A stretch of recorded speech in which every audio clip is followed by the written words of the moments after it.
Good afternoon. Welcome to the St. Martin Parish Council Joint Committee Meeting of Tuesday, January 20th, 2026 at 4:30 in the Carol J. Fusilier Meeting Room of the St. Martin Parish Government Annex Building. Please silence all cell phones and remove all hats. The public may comment upon any item required a vote by the St. Martin Parish Council. We ask that you fill out a request to speak form located in the back of the room. Bring it to the sheriff deputy and he'll bring it to me. I'd like to call this meeting to order with a prayer led by Council Clerk Ms. Brooke Thibodeau.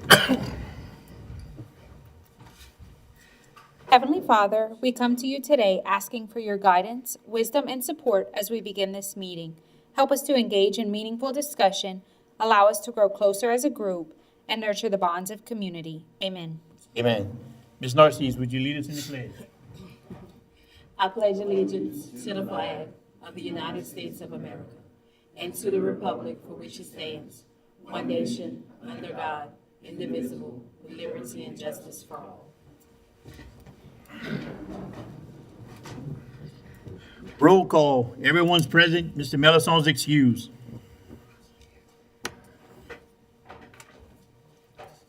Item 1, discussion of ordinance summary number 1536OR, an ordinance prohibiting the parking of motor vehicles on either side of Orchard Park Drive located in District 7. Mr. Alexander, you want to start this discussion? Not really.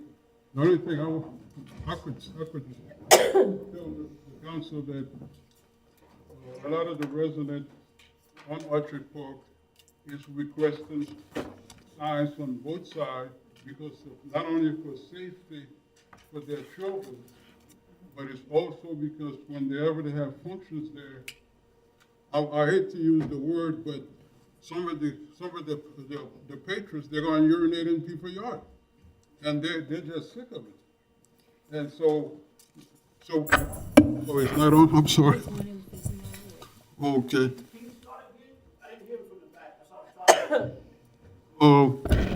Also putting signs on both sides of the streets. The street is already, as Mr. Jason Castile had recommended. He from Public Works Department, he recommended that we put signs on both sides. And because the street is narrow, and not only is it narrow, but the people want it because of the safety for their children. And when they park there, they urinate in people's yard. And one guy told me, Vincent, my wife was sitting under the carport with my daughter, and here they come. You know, I mean, you understand where I'm coming from? So I support the ordinance because the people asked me to do it.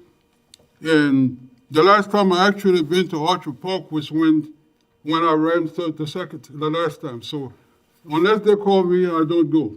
But I had numerous people that call me. They want the signs on both sides, not just for indecent behavior where you could call it in front of the spouse and the daughters, but for safety reasons. And that's why I support it. Okay, Mr. Andrew Bobino, you requested to speak. Would you come to the podium?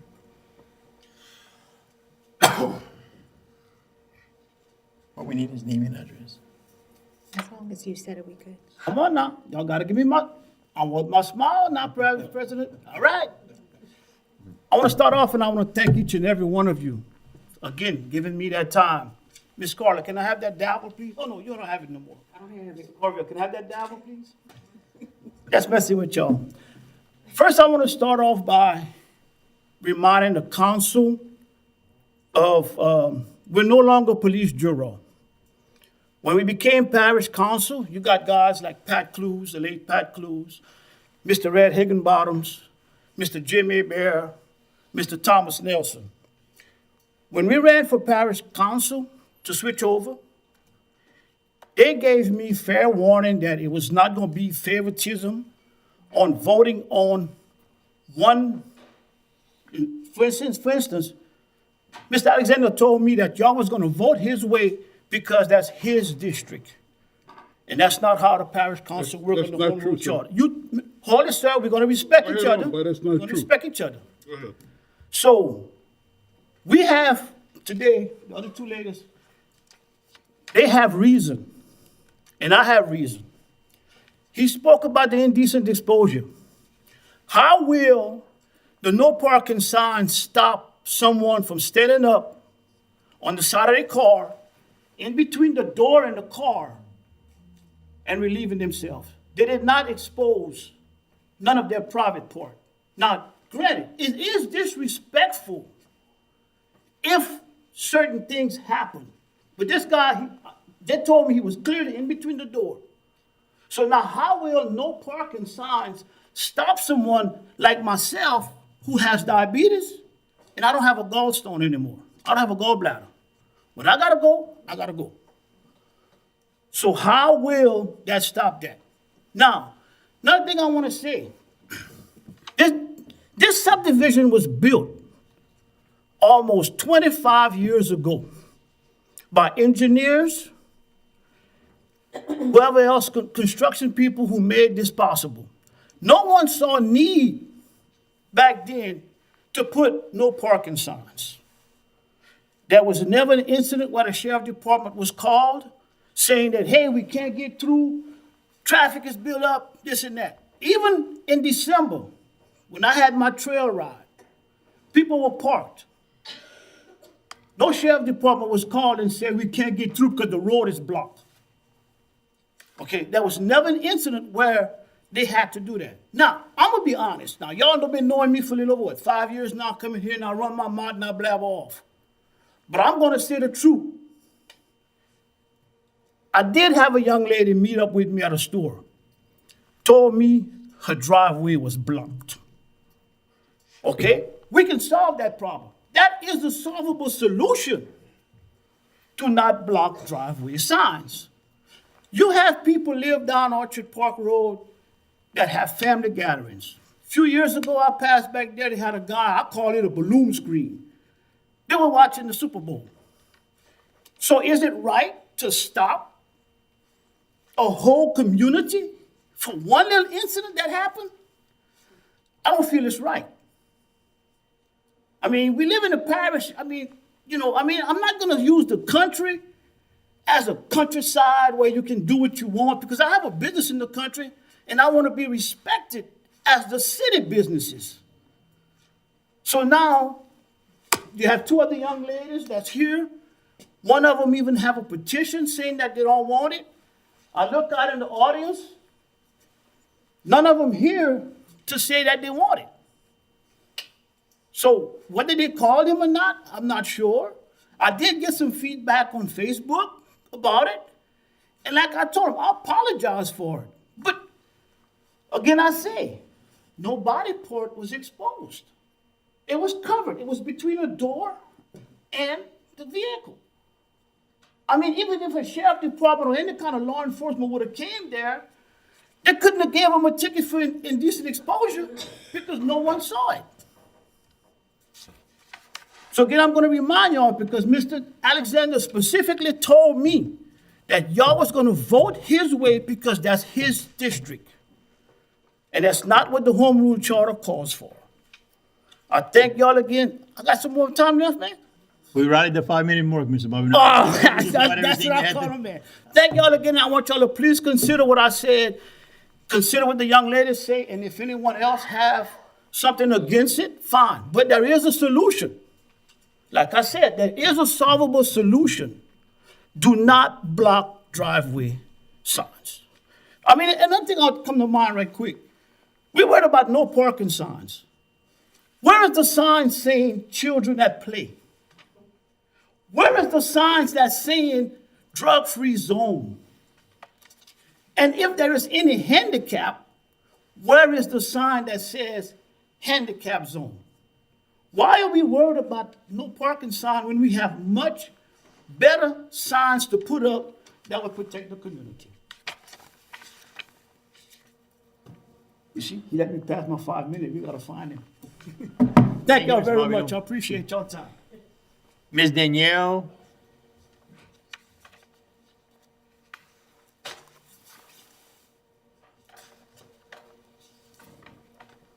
Good afternoon. good afternoon. I believe we shouldn't have no parking signs because a lot of people have functions, And when we have functions, people parks on the side of the road.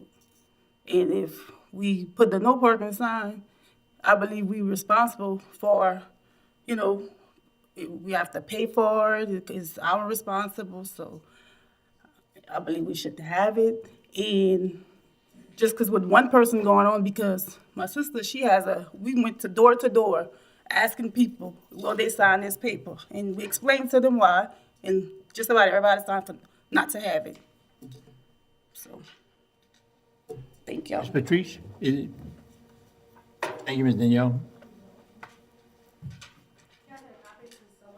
Yeah, you can bring it to me.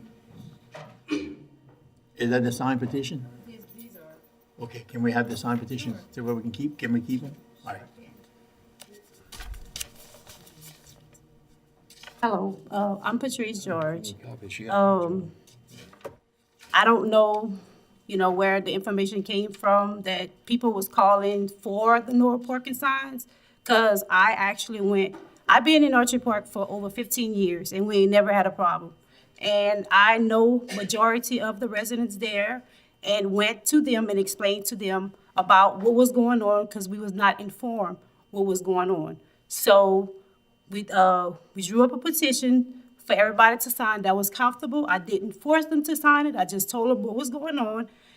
People signed it because they have family gatherings, and everybody need the parking. If it's no parking, where are they gonna park?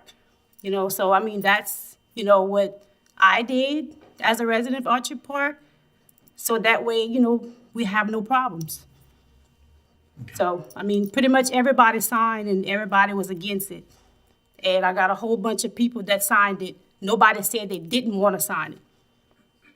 So, it's not a problem for everybody. A lot of people had function. They have a big game going on, Cecilia and Brobridge. A lot of children plays basketball. So that's why a lot of them couldn't come. But, I'm here to represent my neighborhood for the, to refrain from the no parking signs. And just for the record, so the people that signed the petition are signing a petition saying that they do not want, They don't want to have it they don't want no installed. parking signs. Right. All right, any questions? Thank you. You're welcome. Mr. Alexander, Yes, Mr. Chairman, I move that we table this issue because I gave my, if we could, I move that we table it because my understanding was it's gonna be February the 6th, we was gonna address this. Yeah, The 3rd. so last meeting we had, we introduced it. Tonight we have a public hearing for discussion. We don't vote on it tonight, so we can't So table good it. enough, then that's So fine the vote will with me. be in the February meeting. Fine with me. So tonight, all it is a public hearing. It's open for discussion for the public to discuss it. So we don't take any actions at the committee meetings. We'll be voting on this at the next meeting, the first Tuesday in, which. February the 3rd. February 3rd. We'll be voting on February 3rd. Yes, ma'am. It'll be here. It'll be us that just votes on it. Yes. Yeah, at the open meeting, anytime we calling for a vote, if we something to vote on, the public has a right to put input on. Anyone else from the community that didn't show up tonight, if you They absolutely, they can speak at the next meeting. I'm more than sure, if they don't have anything to do, they won't come. Okay, what the petition says at all. right. Everybody, So- nobody is. Can we get him to the podium? Yeah. Wanna talk? Okay. All right, thank you. Move on. Item 2, consider the adoption of an ordinance amending Chapter 19, St. Martin Parish Zoning Ordinance Appendix D, Parish Road Zoning Data Sheets of the Code of Ordinances for the St. Martin Parish Government by amending the zoning classification district on a portion of a road zoned in the original ordinance adopted on December 18, 1995, 1471 Old Spanish Trail Highway. Ms. Alamo? Hi, good afternoon. This rezoning petition was for, sorry. 1471 Old Spanish Trail Highway from I-1 Light Industrial to I-3 Heavy Industrial Restricted. It came before the Planning Commission on January 8th, 2026, and the Planning Commission made their recommendation to approve with conditions, and you all have the meeting minutes with those conditions. So I do believe that the petitioner is here along with Ms. Jennifer Stelly with SMETA. She'd like to speak on this, and members from the community are here as well. So we do have a few speakers as well as the petitioner. But if you have any questions for me, I'm more than willing to answer anything. Any questions from the council? Okay, Mr. David Pugh, you fill out a request to speak form? Would you like to come to the podium? Would you like to have me first? Yeah. I'd like to be able to return. Well, okay, let me call Ms. Jennifer Stelly up first. Okay, let me get Ms. Jennifer Stelly to come up first.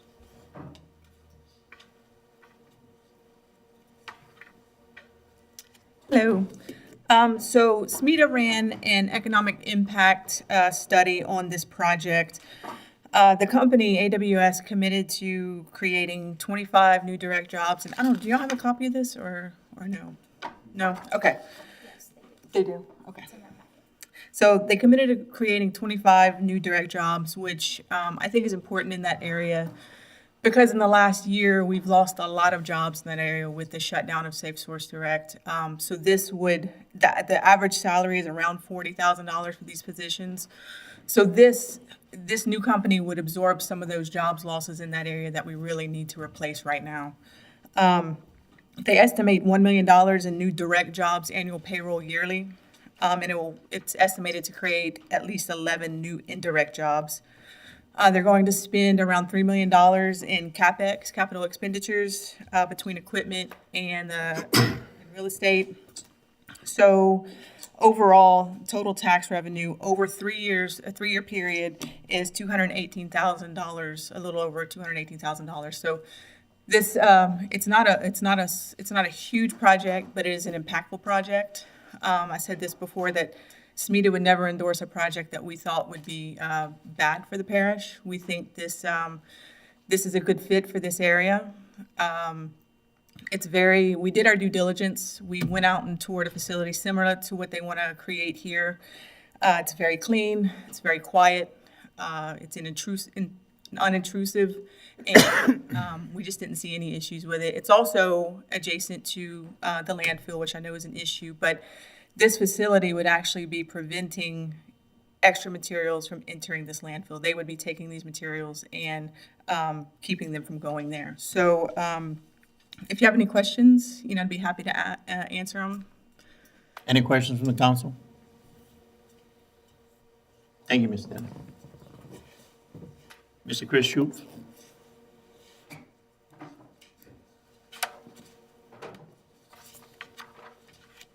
Hi, I'm Chris Schwest with Acadiana Waste Services.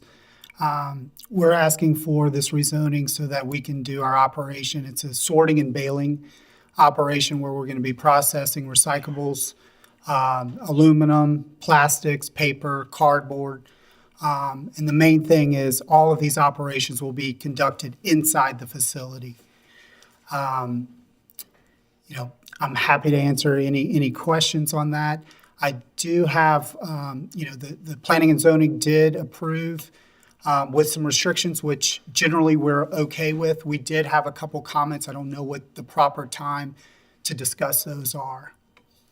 You can bring them up now if you want. Okay, so the first requirement was that the business operates under Acadiana Waste Services. What we would request is that we add the language "or an affiliate" for different accounting and legal reasons. We'll most likely be using a subsidiary to do the actual operations, which Acadiana Waste Services will control. But we probably will not be operating it under the AWS name. And that would also apply if if the business operates under Acadiana Waste in number 4 or 5, if we were to sell, which again, we're okay with, the zoning would go back to I-1. But again, if we could use the words or an affiliate. And then the second one was our operating hours, 7 to 5, which again, we're fine with. That is our intent. What we would ask for is to use the word normal operating hours. It gives us a little bit of flexibility. If a holiday and we need to make up a day, or if we need to run a little past that 5 o'clock, we'd like a little bit flexibility. But our normal operating hours are intended to be 7 to 5. Any questions?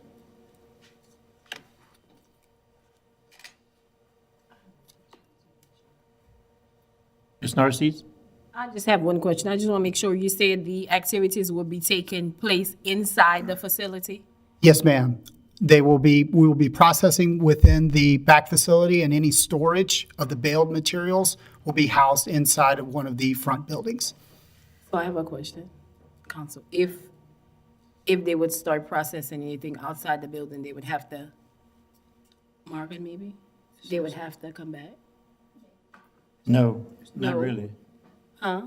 Not really, because once we grant the I-3, we get the I-3, We out of it. we pretty much, I don't think we can, Ms. Allen, would you, And I'll say, we're Mr. happy Durio? to stipulate to that as a restriction on the zoning. Yeah. So what I was going to say is it's not a stipulation. inside you, right? Yeah, So, and you'd have to put it in as a stipulation. The council has the authority to take away a stipulation or add an extra stipulation when you'll vote on it next time. So that's gonna be something you'll need to consider it prior to the vote. So. Mr. Delco? So for clarity, and I did visit the facility in Opelousas, which has no ties to you, but it is an entity that will be like the entity that y'all are going into. And from my personal observation, there was nothing on the outside of the building. The building was individually encased, and nothing was on the outside of the building. The truck comes in with for lack of a better word, with the original refuse.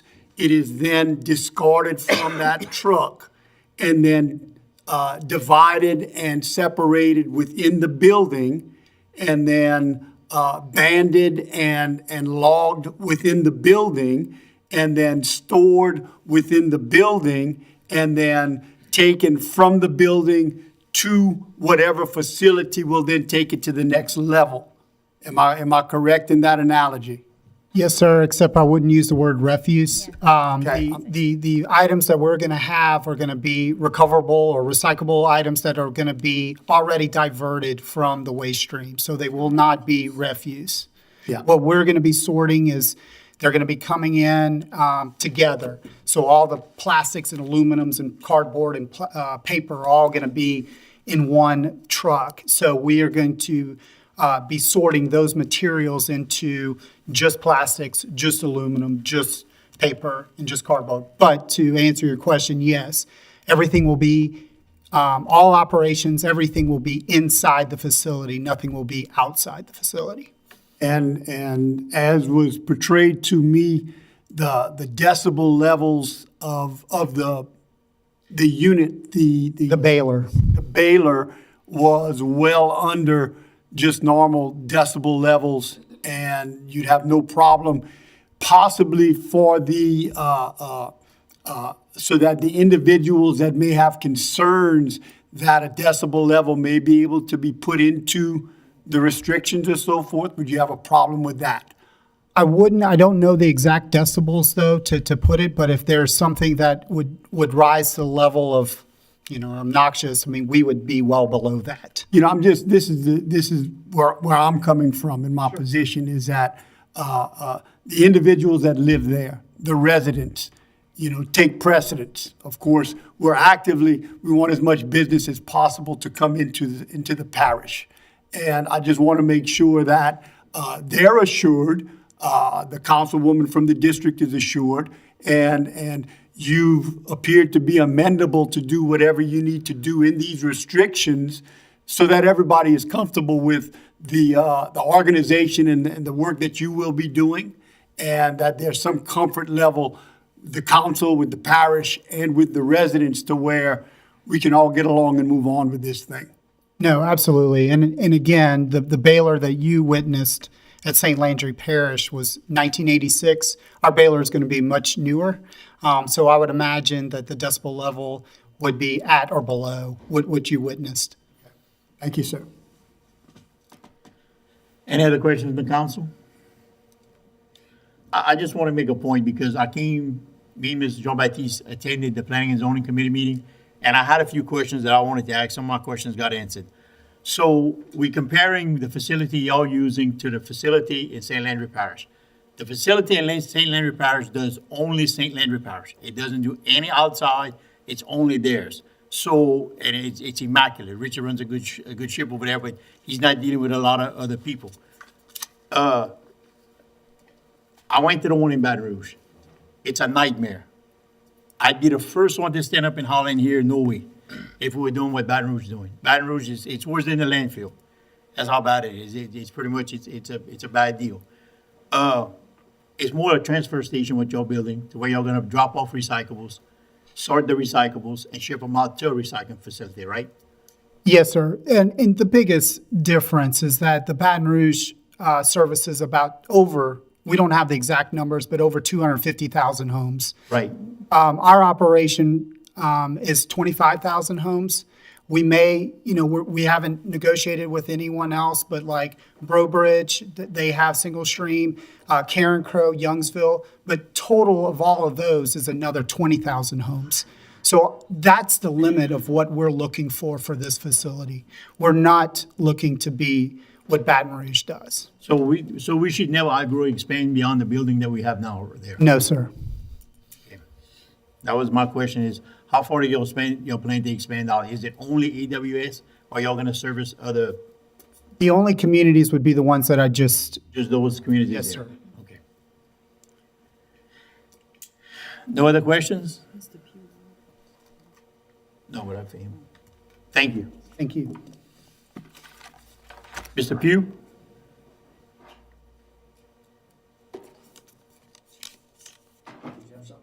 Nope, I'm letting you go first.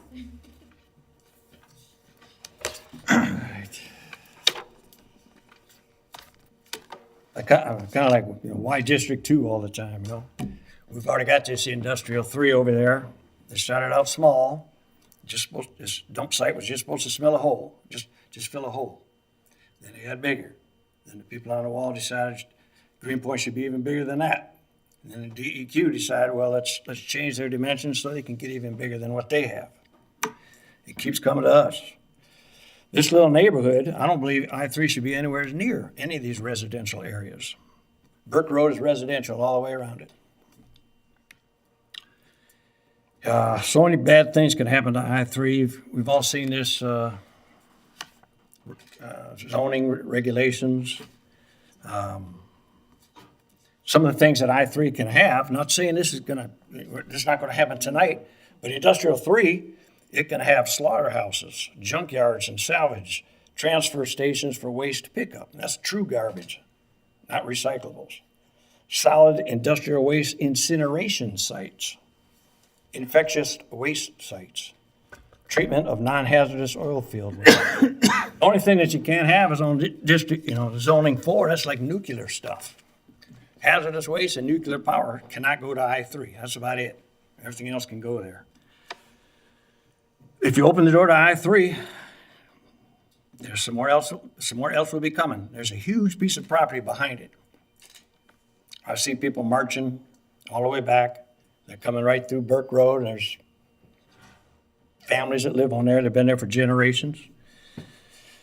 At the zoning meeting we were talking about, one of the ladies spoke up and says, if this was if this company was looking for an I-1 zoning, there wouldn't even be a discussion, because they could just move right in and use the industrial one things if anything's under industrial one, they can just go ahead and do it. What I'm worried about is we're gonna have an I-3 designation here. They got 14 acres, 14 acres. They're talking about using one building, maybe two. There's several buildings over there. What are they gonna do with all these other acres? If we open this up to I-3, I think we're gonna have some troubles. What's to keep from these guys deciding, they said, well, we got an extra building, a year from now, let's do tires. Everybody needs mulch. Let's take these tires and turn them into something useful. Let's haul tires in there all day. How about wood waste? There's some acreage in the back. Let's fill it up with wood, chop it up, and make mulch. That might be noisy. That might be a problem. And it just get ugly. Some of the council members were here when a man came in here wanting video poker up on the corridor. I-10 corridor. The whole parish says no. Guy Cormier was sitting here says, no way. We're not going to give you video poker. Well, he went to Baton Rouge, got him some sort of video poker lawyer, whatever that specialty is. And he came back, and I happened to be at the next meeting a couple months ago where Mr. Cedars was sitting up there, and he goes, we got to give it to him. Y'all said no, but we can't beat this court case. It had to be something to do with discrimination, or you already have video poker, so you got to give video poker to another guy. If we give this land I-3, what's to keep the man next door from coming and saying, I'd like to buy the acre behind these people that they're not using? And then there's another legal thing, I think it's called proximity, whatever. We got I-3 over here, got I-3 over here.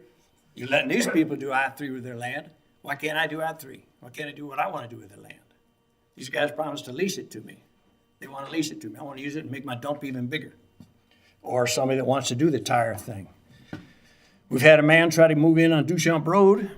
One of those people, they made some noise. He wanted to haul wood waste in there all day, every day, and make a mushroom farm. What's to keep somebody from bringing wood waste back there, using their driveways? These guys make a little money renting, leasing part of their property and make some more money with it. If you give these guys I-3, they can come back and sue you and say, I want more I-3. So I don't know how that works, but maybe you could explain that. Is it guaranteed that these guys will only use one or two buildings, or they can do anything they want with the I-3 property now? So when the blanket request was I-3, which is always typical on a rezoning, it's a blanket request to what they feel the zoning should be. And that's where the Planning and Zoning Commission makes the recommendations on blanket rezoning, restoring with stipulations, which they did, and further, the council could make it even more strict. So if you rezone, you allow rezoning to I-3, you could really tighten it to almost not even fit into I-3. So you could tailor it to just be a specific type of business, specific type of material, and things of that nature. And then if it changes, they're gonna have to come back and ask for permission if they want to go outside those stipulations. If they break the stipulations, then it's a planning and zoning violation. You're all kind of familiar how those are enforced. Okay, well, what's to keep some other man from finding a dump site lawyer and come back and say, you got to give me this I-3. You gave this guy I-3. I want to incinerate trash on there. I want to do I-3 that way. I don't care what the parish says that I couldn't do it. I want to do I-3 things. It says right here on your list, these are the I-3 things I can do. You guys made that property I-3. This is what I want to do. I want to do I-3 stuff. Because that's done by case basis.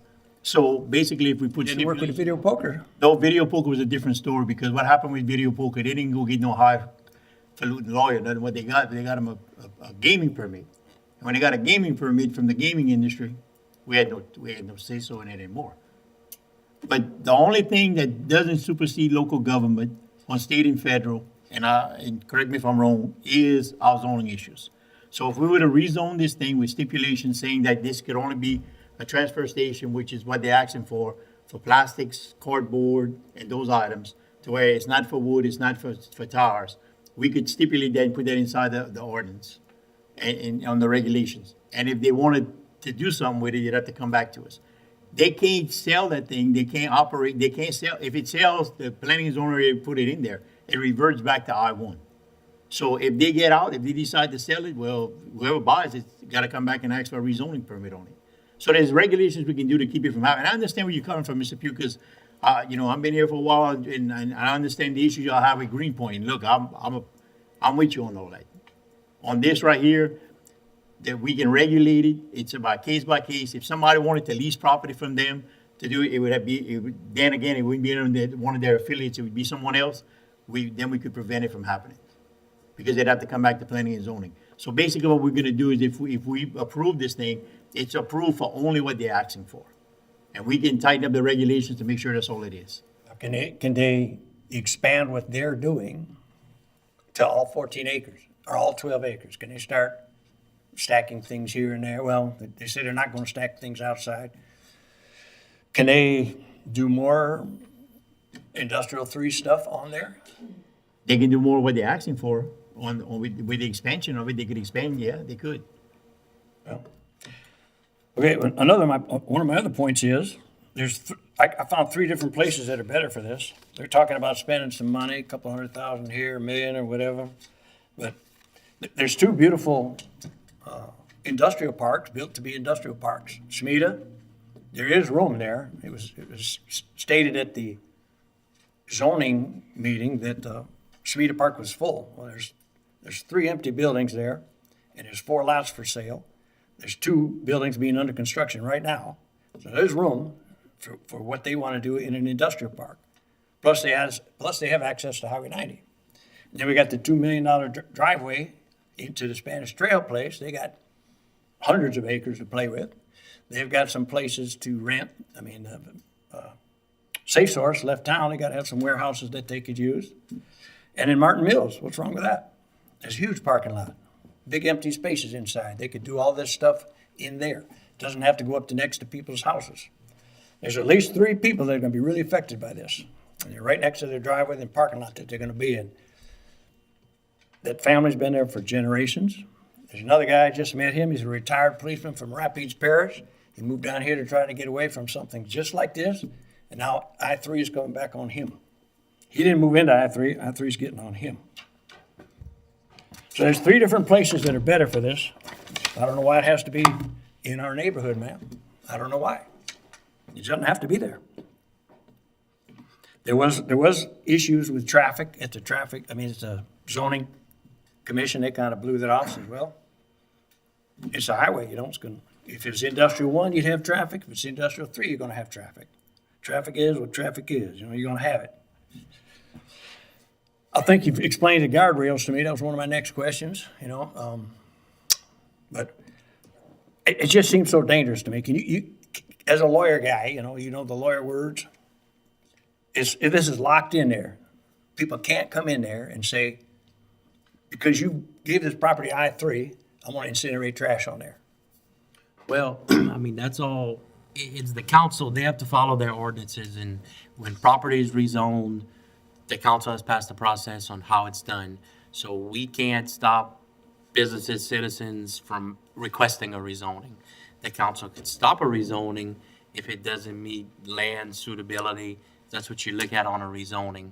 So if they decide to grant it with stipulations, yes, they're locked into those stipulations. But on the turn side, we can't stop them a year later from coming in and saying, now we want to rezone to be able to do incinerate or something of that nature. Wouldn't they have an advantage? Like you say, hey, you already gave me I-3 once. Well, I-3 for this too. It depends if the council feels it's going to be a land suitability issue. This is the council's discretion. And after the council, there's appeal remedies. It's just like a court. If they don't agree or someone don't agree with the council's decision, there's an appeal process where it's out of parish government's hands. So we can't stop ordinary citizens from exercising their property rights.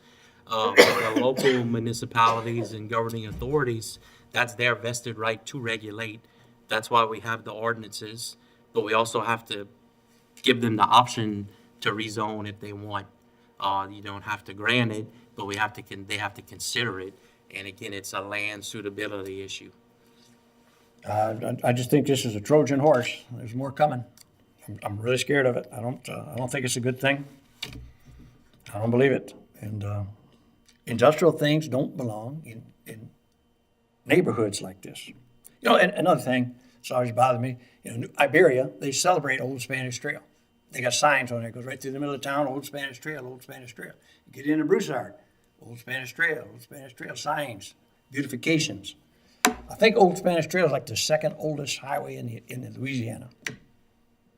We put this monstrosity next to it, and now we're gonna bring in some more trash.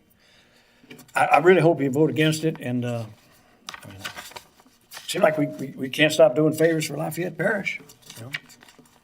We're getting all their cutoffs from all their growth. Now we're gonna get Lafayette, Karen Crow, Youngsville, Broussard, we're gonna get all their, recyclable stuff. We're gonna take care of it for them. I don't think we should be doing it, especially not, we got three homes right there. They've been there forever, and you're gonna have 25, 30 garbage trucks now added to the mix, coming in and out of the Cade area. I think it's a bad choice. Especially when there's 3 other places that I just said, there's 3 better places for it. They have the money to spend. They were just talking about it. They got a couple $100,000 here. I heard somebody say something about $1 million. This doesn't make sense. Thank you. Thank you, Ms. Pugh. Item 3, Councilmember Vincent Alexander to discuss Hospital Service District Number 1. Mr. Alexander? You can speak from your chair, Mr. Alexander. There's a mic. You can speak from your chair if you want, yeah. Just make sure your mic. I turned it on. Thank you. Well, first of all, I was thinking it would be the next meeting, February the 3rd, that I'd be doing what I'm about to do now, and I left all my notes, but I think I know majority of our heart anyhow. So, first of all, I want to let the council know that I want to work with the entire council as a team. I don't go try to attack people at this. We all got our own views and opinions, but I'm not looking to be an enemy. I'm looking to be friends and to work with all of you as a team. That's what I'm looking for. So my notes here, which I said I left them, was when Mr. Ben Clay and Mr. Chris Corville, I said Corville, I'm sorry, it's Louvier. No, that's Corville. Louvier? Orville. Corville, okay. They came to my office in person, right? And they asked me if it was okay that I let some of my share go to the park, Paul Angel Park in Cecilia to improve the park and the parking lot. And I said yes, right? I agreed to it. And I even spoke to Carl about it. Carl said, you remember Carl, you had called me one time. I said, yes. I said, for the Paul Angel and the parking lot, I said, they got people in my district that goes there, so they'd enjoy it too, remember? That's right. So I'm not here to try to ask for a refund, Christos. I'm not for a refund. And I just wanted to let them know that some of the funds and districts that was allocated for District 7 went to Paul Angel Park and the parking lot, and which y'all have it here on this statement, $146,000. That's what it, for the work that was done in Paul Angel Park and the parking lot. Okay. Then I have one question for you, Chris. On the ordinance 17-02-1168-OR, you was on the council at the time. Mm-hmm. And on this one right here, the first paragraph, if you want to look at the notes, the first paragraph says, an orders providing for the abolishment of the first hospital service district, which was St. Luke Hospital, right? Right. Okay. And then it says, St. Martin Parish President to enter into a corporate endeavor agreement between the parish of St. Landry and the parish of St. Martin with respect to the division of the remaining accesses and of said district provided for other means, other matters in connection with the foregoing. Now here they're calling this a district. We're not calling it District 7, 8, 9, or it's one district. And with my notes, I had figured I think it would come to about 53% for St. Martin Parish and maybe 47 for St. Landry. But St. Landry kept the hospital and everything, the property and everything, and then the accesses would be come for St. Martin Parish. But as a district though, it's not 7, 8, 9. When I said district, which is what you got here, that means the fund that was allocated would be divided into 3, 7, 8, and 9. Not 7 gonna get less, 8 get more, and 9. It's all equally, according to this right here. Okay, then, I'm not gonna take all your time right here. I wanna move a little fast, but like I said, I left my notes because I was thinking it was next week. Mr. Vincent, can I ask that a question that you just asked right now? Well, go ahead. Okay, so I was on the council at that time. What happened was, when we did the abolishment of the hospital taxing district, St. Landry approached us and they said, listen, there's some money put aside. We take the building, it's in St. Landry Parish, we'd like to have the building, we'll give you the money. It was $800 and some thousand that was in the account. So it wasn't done by districts. There was a special taxing district. The taxing district is identical to what we have with the Brobridge Hospital in Brobridge.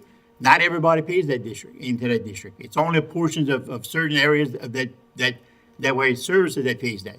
So that district goes back to 1963, I think it's 63.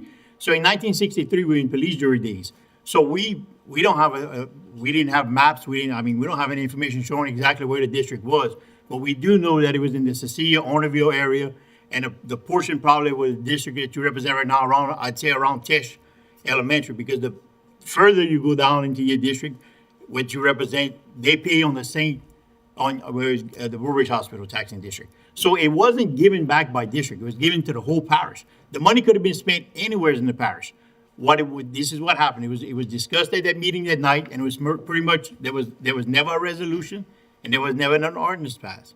It was asked during the meeting by the council members that were representing that district at that time, that because it was collected in that taxing district, that we would spend the money back into that taxing district. So at that time, we were looking at building kind of like a medical facility or something to do in that area where we had the building that the sheriff's department is leasing from us in the park.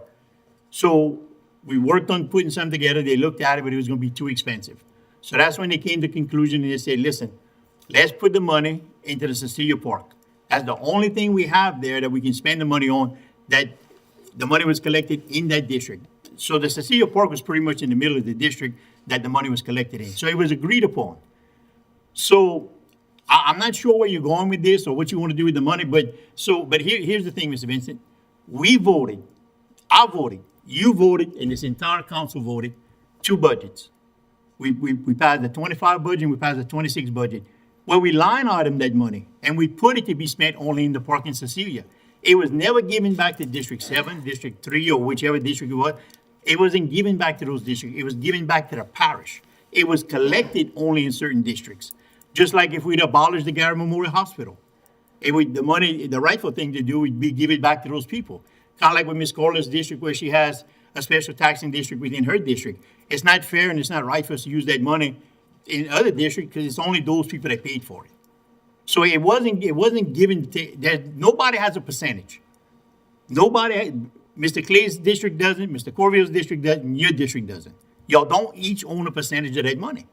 That money was given back to St. Martin Parish. It was agreed upon in a gentleman's agreement and followed up in the 2 previous budgets that we would line item the money and put it back in there to be spent in the park, because that's the park was in the middle of the taxing district where the money was collected from. Okay, if you don't mind, let me finish, and then if you have a question at the end, you can ask them. Okay, let me go back to your question again.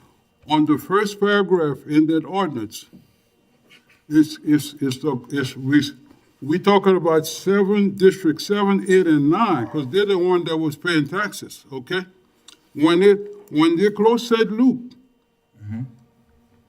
They didn't call it District 7, 8, and 9, they call it the district. District consists, not the whole parish, it consists of 7, 8, and 9, okay? Then, but I want to move on because I don't want to take all your time. And I'm going to tell you, yes, what I have that I'm going to request at the end, okay. Then if you go down to section 4, where it says expenditures of other assets of the district now. Of the district, it's saying, not saying 7, 8, and 9 or the entire St. Martin Parish. The district 7, 8, and 9, once again, it's called district. Do you see section 4? But the district is the taxing district they're referring to. Exactly, 7, 8, Not and 9. referring to 7, 8, 9. They're talking about the taxing district. Well, let me go through this, and then we can move on, because I don't want to be here all night. Okay, here it says, in section 4, it says that the money that was returned back, which was deposited in the account in St. Martin Parish, they're saying that this money was to be used solely for the provisions of health and welfare, solely for health and welfare. My question is, on Ensenada Butte, they need potable drinking water. That's for health. So none was sent to them, not even a dime, out of this. They could have put some on the side, because it says right here, used solely for the provision of health and welfare. Could be a health unit in Cecilia, or they said nothing but recreation. It said solely for health. Okay, let me move on, because I had all my notes written down, so I just did this while I was in here. When Mr. Malcolm said it was today, I don't know how I got confused. Okay, on this statement for ending December 31st, 2020, it shows where the abolishment of St. Luke Hospital. Then you go down to total revenue. It shows the same as the deposit slip. The deposit slip, 844,000, okay? That was deposited in our account, the parish account. Okay, but right here it's showing, I need someone, maybe Mr. Dalcom can tell me, it shows the deposit of $844,893.92. But what do you mean by 921,008.00? What do you mean by that? That's on December 31st, 2020. I don't have You that. don't have that copy? You have a copy, Chris? No. You want me to show it to you? Can I see it? So, Mr. Corville, So I did. no, he has it. I did want to address what you asked, but since you're asking this question, if you look at the snippet of the budget, what that was, from what I'm looking at, I wasn't here, that was the proposed budget. So 2019 projected actual was 844,000, because that's what they knew was in the That's what account. I'm asking for right here. That's what they knew was in the account. Okay, so there was the proposal. So that was the proposed budget. Okay, you answered this question. Now I'm going to the one that says December 31st, 2025. You got that copy? December 31st, 2025. Yeah, I'm with you. Okay, explain to me the proposed budget of a negative $111,760.48. Can you explain that to me? That's the parking lot. No, what that is when the money, and Sean can back me up on this, but when that money was set aside, before we decided to use it for that, they had it separated and they took ARPA funds and they put it against that money to make it an even million, as it was sitting in the account. Correct, Sean? Correct. That's the difference of the 111 from the 844, correct? Okay. So where is the 111,000 at right now? It wasn't the hospital district's money. They just added it to it. Oh, so it didn't come out of this? No, sir. That's what the answer to my question. Now, that's what I want to know, because it's not telling me nothing here where it went at. So, We left it in general fund. Mr. Dalcom, I got just two questions for you right here. Because I don't have my notes, but on the statement that said December 31st, 2026, it's saying was CCU recreation improvement, and in that account was 644,000. And you and I spoke a few times. at least twice, one-on-one.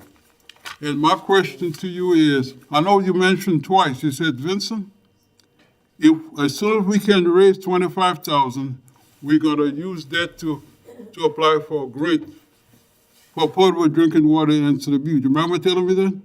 Well, my exact words were, we need to get a grant to be able to take care of continuing the water system in your district. And to achieve that, we would need 25,000 because that's what Ms. Kemia had come to the table with for them to proceed in looking into the grant. And I said we would need to come and get an approved budget of $25,000 to be able to give to the grant writer to continue with the process. Yes, you're correct. I said we would need to get $25,000 that would need to be approved in the budgetary process to be able to continue with the grant process of your water district. Yes, sir. Okay, Mr. Delcom, why couldn't we take 25,000 out of the 644,000 to pay a grant writer? Like the one that you said reneged, she let the window close. And then why couldn't we have given her the 25 and let her proceed with it out of this money? Now, number two. Well, at that point, you just raised a question. Let me answer that question. Okay. At that point in time, this discussion was not on the table. You're asking me now why we couldn't have taken it from the 644,000 of residual monies left over, but at that point in time, that was not even on the table, or our ability to take it out of that money, if I stand corrected. That you're bringing it up now, and we would need to see if in all actuality, if that money could be taken out to obtain a grant. Now, again, we've discussed this before. We cannot use public monies to enhance a private entity, which would be the water district, Cecilia Water. However, in answer to your question, if we're legally have the legal ability to use $25,000 to look into a grant that may be able to help, we would need to look into the legality of it to be able to do that. If that answers your question. Mr. Delcom, Section 4 of this ordinance. Yes, sir. Once again, it says, for the expenditures of other assessors for the district, St. Martin Parish government to use it solely for the provision of health and welfare. Now, hold it now. What I'm asking right now, and then I'm going to shut it down. I'm asking if it's possible, who determines how this money was put in this budget to Cecilia Public, or let's see how you call it right here. Let's see, Cecilia, hold it, just 1 second. I want to make sure I got it right. Because I had it all written down in my notes. It's called Cecilia Recreation Improvements.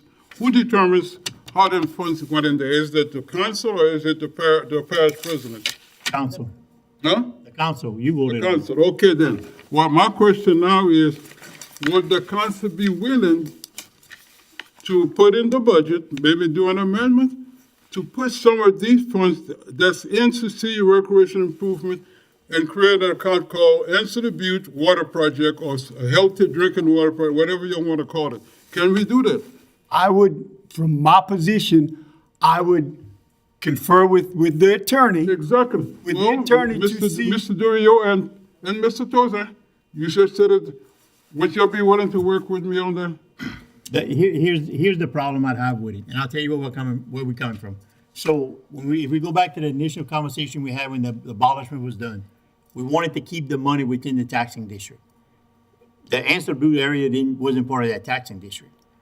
What you're asking for to take money out of that to put for a grant program, we got a grant writer. We got Sellers and Associates can write grants for us. Oh, who is the grant writer? Sellers and Associates. That was not the grant writer that we were talking about. The grant writer that was looking into this water project was another grant writer that So why we can't use the one Chris just said about Chris, Chairman just said we have one, why we can't use that same one? We can use any one we want, Mr. Vincent. However, if we go to a grant writer, whether it be Sellers and Associates or anything else, there is a time value that's connected to that, and nobody works for free. So in the event that there would be grants out there and that we would ask them to pursue this, well then, certainly we can very well do that. However, we need to come to the realization of the fact that we're going to have to pay them for their services. Now, whether the monies come from what you're getting and the angle that you're getting at is that this money was there, whether there's a legal, it was an award, it wasn't in the district. No, it was Incorrect. a So, created district. so it would need to be determined, I think, before I would do anything, is to make sure that I can legally do this with the monies that were procured and could legally use these monies in, let's say, in a grant or in any other issue. I don't have a problem with it. I just need to make sure that we can legally do it. So, Mr. Benson, can I answer some of the questions that Yes, you sir. asked right there? So on some of the things that you're asking for, with taking the money out of there to use in NCW. So what happens when Ms. Norsteed says, and I say, because we both talked about it before in the last meeting we had, you have people in your district that doesn't have drinking water. I have people in my area that don't have drinking water. So we know, because we sat in a meeting, you and Mr. Delcom, with the Cecilia Water Company, and they flat out told us, we need $10 million. Take Stan Water to Ansel Butte, we need $10 million to do the project. Is that what Bruce told us? I'm not quite in agreement. I would need to go back in my notes to this happened. Yeah, I'm pretty sure it was $10 million. So It was. we'd have to get a grant to In cover answer to that. your question, it was phases. Yeah. And each phase having a dollar value. So the entirety of the project, Highway 90, the Mills Highway, Ansel Butte, there were a number of different phases. And I think the aggregate of that may have been 10. However, individually, I'm not going to say yes or no, but we had individual Right. phases involved. Well, the complete project, to my understanding, I was in the meeting, was $10 million. We'd have to get a grant to do, if we do phases or whatever we have to do. But to use that money that's been allocated for the park, we'd have to do a budget amendment, and we could. But the part that you're reading off in there was already answered in a meeting before when Chester Cedars was here. So we made an attempt to use it exactly for what it was said for, and we couldn't use it for that. That's why we put the extra money to make it an even $1 million, which we took out of ARPA money, I think, right? So when the project failed, the money was written into general funds, wasn't it? When it came into us in general funds. That money went directly into the Hospital Service District Number 1 fund that we created at the time that we received the money. Right, but when the project failed, we put it into general funds, right? No, what happened was, when we got the ARPA money, we took the money that was in the Hospital Service District and put that in general fund, and we took $1 million from ARPA and replaced that in there. Right. So it was a swap of funds.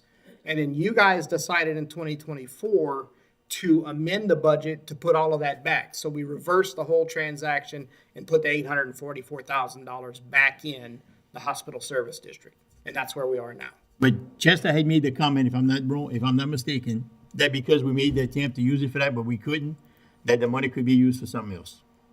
So that's why we decided to do the park deal. I understand what you're saying, but I'm going according to the ordinance there, which was done in 2017. And on section 4, it says that the funds would be used solely for health and welfare services within the portion of the boundaries of the First Hospital District of the parish of St. Leonard and St. Martin Parish. But here, this drinking water in Ansel Butte, Jaco, or you Salt My area, that's for health. It's solely for health. That's for health. Them people been fighting for decades. I didn't know, but maybe 30 years they've been trying to get some drinking water over there, and they still can't get it. Now, when I first got elected, my first term, that's when it came to me. Now, I'm actually out to please try to do something to help them. And when Mr. Bankley and Mr. Chris Corville came to me, it was for a park. Paul Angel Park, Paul Angel parking lot, and blah, blah, blah. I said, sure. When they asked me, I said, sure you. Well, sure, I'm fine, you can do some of my share. The only thing I'm asking is to help the people that need drinking water in Ensign Butte. You'll figure out a way to do it. We got some funds available, it's for health. And that's what it says here in section 4. Mr. Corville? But I'll rest my case. So I understand what you're reading, and you're right, that's the way it reads. And Ben and I weren't here when that went down, but I will tell you, we both made agreements to the previous council member, Mr. LeBlanc and Mr. Richard, because like Ms. Suzanne said, they had gentlemen's agreements. They said, hey, we understand what it says they're gonna use that money for. We felt it was right, we talked to the council, that we keep the money within, not the district, but the hospital taxing district, which was primarily from districts 9 and 8 and some of 7, okay? We both said, yep, that's fair to do. Talked to a few council members, yep, we're okay with that. So when we started putting our heads together, what do we do with the money?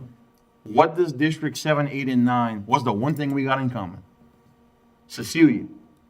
So Ben and I talked and we said, who would have a problem with giving the money to the park in Cecilia? That benefits our children, that benefits our athletes, all those people that utilize that park paid into the district. That's a good central location to use the money. So when we went to you, as a courtesy, hey, you have some skin in the game too. What do you think about this? And you said it was good. It wasn't that you gave us your share. There was no shares. So I understand what you're saying about the health and the whatever, but we can't go back and see exactly who paid into that tax because of reapportionment money where everything moved around. But what I know 100,000% is that nobody in Ensign Butte paid into that hospital service tax district. And we agreed that it was fair to those people if we gave them something with the money they put in. That's the bottom line. It was never about not trying to do this and not trying to do that. And listen, if they can find money in the general fund to give you your grant, I'll vote yes for it tomorrow. I'm just saying, we passed this budget. We were all in agreement that nobody was trying to pull the wool. Hey, let's put this money in the park in Cecilia. And everybody agreed, and we passed 2 budgets with that in there. So I just, going up front, you could have spoke up and said, hey, well, I want to do this, or that, but we passed this budget. I know, Mr. Corville passed it. Maybe it was me. I didn't read that big binder. But from now on, I'm gonna read it from one end to the other end. I want to make sure, I didn't read that binder to see all what you're telling me right here. But out of all fairness, there's nothing that says they changed in the section 4 about not providing health care with some of that money. And that's why some of that money should be spent for help. And people are suffering out there in the Butte area. They don't have safe drinking water, and you know the rest of the story, because I don't have to come say about the bathtubs, the sink, the showers, all yellow. They try to get water, it's all yellow. I mean, this is all I'm asking you for. To help us with the issue. And you got 644,000 sitting there. So why we can't use some to help them poor people that need drinking water in Ensign Butte? And then just for enough to write a grant, to pay a grant writer. Actually, if you go back to this right here, because you brought this up now, and I didn't see an amendment that you said, but right here in the first paragraph in the ordinance, it says that the 7, 8, and 9, District 7 and 9 becomes district. It's not 7, 8, and 9 no more, it's the district. So that means if it's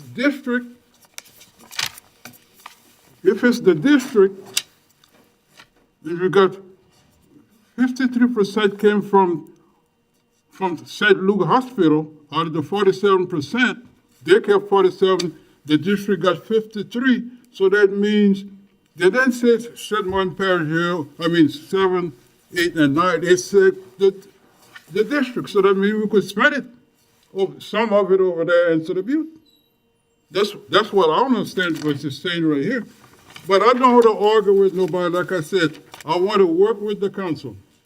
I don't hold no grudges. I'm a Christian. And if someone actually would do things, I'll pray to the Lord for help. Unless they try to get me physically, then I'll defend myself. But as far as argument, I want to work with y'all as a team. That's like a football team. And I understand what you're Yeah. saying. Legally, could we give that money to for a health concern legally? Probably so. All I'm saying is that we made an agreement that we were gonna keep that in that special taxing district that those people pay, because Mr. Tozan is right. Yeah, we could say, what's 25,000? Okay, let's vote, let's pass it and give Mr. Vincent that for his district. But then when Chris says, well, what about me? I have a need, now where does it stop? Hold it. You brought this up now. Let me go back to this now. Okay, 7, 8, and 9. The ordinance says that 7, 8, and 9 becomes one district. So if it become one district, then 7, 8, and 9 get each a third. So if we get a third of 644,000 or 844,000, that would give us around 300,000 for District 7. I'm only asking y'all to help us with a grant, pay a grant writer immediately, not next year or 2027. Now to add it on there for the drinking water. I mean, I would appreciate it. They would appreciate it, and the Lord would bless us all because we haven't poor people that's been fighting for 3 decades now. Tommy just left. He was there. He was right there too, and he admitted to it. 3 decades. You know, there's no way we can sit there and allow that to happen. So you'll do what you want to do, and this is all I have to say. And they're going to ask me what you decided, and then we'll go from there. That's all. So. Ms. Narcisse? Thank you very much for your time. Ms. Narcisse? Any question? No, I don't have a question. I just want to share something. As far as for the council, myself, all of us, I don't think it's a misunderstanding. I think it's a misinformation. Okay? So even going back, a lot of whomever the shoe may fit, most of us, some of us, we read, some of us, we handshake. Sometimes it don't add up. And we're seeing right now it doesn't add up. Because when we're saying, when it's written as, when we see that it's allocated as districts, and it is written, well, it's allocated as the districts, 7, 8, and 9, and it is notated as the district, then the common understanding of what is written is that it becomes one. That's, and I'm assuming, that's what Mr. Vincent is understanding, that here comes a big district, there goes the umbrella. I understand that Mr. Vincent is not understanding the public and the private fund entities, but his misunderstanding was from the misinformation, and because Mr. Vincent, obviously you didn't pay much attention to the budget in detail because you went on a handshake. I would simply say stop doing that. You need to see it in black and white. If that's what your council is telling you, they're coming to you with, you have them write that. And you have them sign that so you can stand on that. Because it's obviously it's too many handshakes, and it's been before us. Because even when we're voting on something, but before us, an ordinance was already put in place. So obviously we didn't even know that there was an ordinance that considered healthcare and it's such. Now it doesn't fit your water situation. No, I don't want to say that. Take that back. It doesn't fit the funds being used for a grant. I'm not saying that's legal and that's not illegal. I'm saying that there was an ordinance in place that said for what the district funds, whatever the district, whomever district fell underneath that district at that time, that council voted on it. That's how it was allotted and that's how it's printed. I didn't know. I'm going to say I didn't know that was there. If I had known that was there, maybe I would have evaluated the way I voted. I probably would have voted the same way, but I would have had more information. So all around, I'm saying, not just for myself, but for all of us in the future, because we're just here to serve the people. That's it. We're here to serve the entire parish, not really a district. It's not a misunderstanding. We don't need to have misunderstandings among us because we're not going to get anywhere as a council. But it's misinformation. All right, and I appreciate that. Ms. Chairman, I'm going to call into a few comments that Ms. Stencher just made. And I'm asking the council now, is it possible we could, especially Mr. Corville, because you brought a lot of stuff here that I didn't know either. Can we do an amendment? And set up a little account on the side for Ansel Butte? Just put some funds in there for, and out of the balance that we got, the balance you have for Cecilia, improvement. Can you do an amendment and take some out of there and put it in, Ansel Butte for water, because this is for health. We could call it whatever account you want to call it. It could be Ansel Butte, healthy water, or whatever you want to call it. Mr. Vince, if you want to request that we do a budget amendment, you have that right to ask for a budget I'm amendment. sorry. But Ms. Narcisse, is you still speaking? I still, but not, I can answer, I wanted to answer Mr. Vincent. Okay, you can answer. Okay, so Mr. Vincent, you're asking the council if they would consider doing an amendment. I'm gonna speak as Councilwoman Narcisse, District 3. I will not answer you at this meeting because to sit here and say that I would agree to do an amendment, I don't have anything in front of me. If you have a proposal, put your proposal together and present it. Because a proposal is a business plan. Well, I can do that tomorrow. Present it and let us evaluate and see if that makes sense, or let us get some legal advice and see if that's even feasible to put us in jeopardy of sitting here and saying, we handshaking. I call that handshaking. We handshaking once again. Well, we can do that. Yeah, I so- spoke with Mr. Delcom earlier today about, if we could do what I'm doing now and then doing the rest on February the 3rd. And I could. That's fast, Mr. Vincent. Huh? I'm not timing you, but that's No, fast. but that timeline would be impossible. It's too soon? But for the ordinance process, that would be an impossible Okay, time. well, so that gives me more time then. Yes, take your So, time. so you would have to propose an ordinance, you'd have to be introduced at a public meeting, then we'd have to have an open hearing on it, then we take a vote on it. Well, you gonna help me with that? Process. Will you help me with The that? attorney can help you write the ordinance, put the ordinance together. Okay, would you do that, Mr. Doria? Yeah, I agree with Ms. Narcisse. For me to be able to put the ordinance together, I need the information to know what to do. So a business plan, a proposal, Thank you very much. then they could move forward from there for the I council's. appreciate that because I But at really the want end to of have them people before it's too late. But at the end of the day, Mr. Vincent, all you're doing is proposing an ordinance for the amendment to amend the budget. You gotta have 5 votes on this council to get that budget Well, amended. that's why I'm asking y'all to do that. You said 5 from the council? Yeah, you gotta, That's why it I'm takes asking 5 you. votes. That's why I say I want to work with the whole council. So y'all know what I'm asking for, to help the people that don't have potable drinking water. And they've been fighting for decades to try to get it. So don't you think if we're gonna do that, we should help everybody in the parish that don't have drinking water? I don't know why you keep asking me that about everybody in the parish, Mr. Corver. Mr. Tozer. I got people that live in my district that don't have drinking No, water. but I don't know why. What I'm saying is that,